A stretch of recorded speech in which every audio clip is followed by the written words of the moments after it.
Nuclear magnetic resonance is a technique that uses magnetic fields and electromagnetic frequencies to study molecular structures. For high magnetic fields, superconducting magnets are used. Lower fields can be generated by permanent or electromagnets. Samples are inserted in the center of the magnet and are positioned in the NMR probe. So the sample is located at the position of the strongest field and highest homogeneity of the magnet. The NMR probe consists of coils that are used to excite the sample and record signal responses at radio frequency.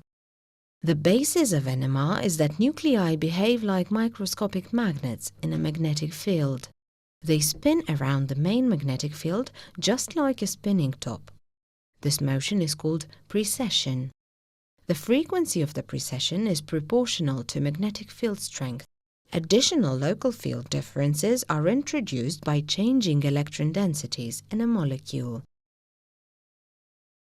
A higher electron density results in more shielding and thus a lower local field and lower spinning frequency.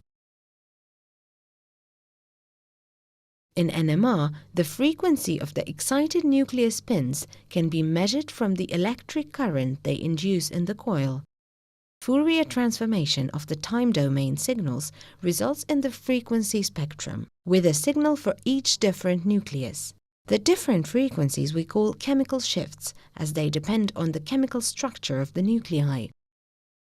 In practice, spectra are measured for all hydrogen nuclei at once, which results in the ethanol spectrum with 3 different peaks at different chemical shifts. Since nuclear spins behave like magnets, they also influence their neighbors. One way this happens is through shared electrons in the chemical bonds in the molecule.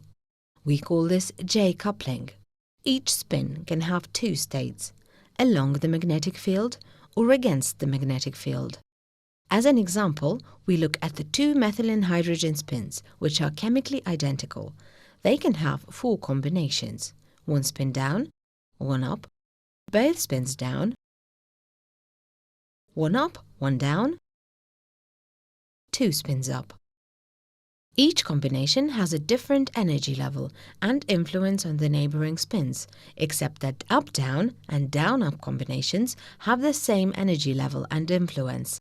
The influence is visible as a splitting of the signal of the methyl group into 3. This is called a multiplet. Likewise, the 3 methyl hydrogen spins split the methylene response into 4 signals. In conclusion, NMR can identify molecular structures from chemical shifts and multiplets.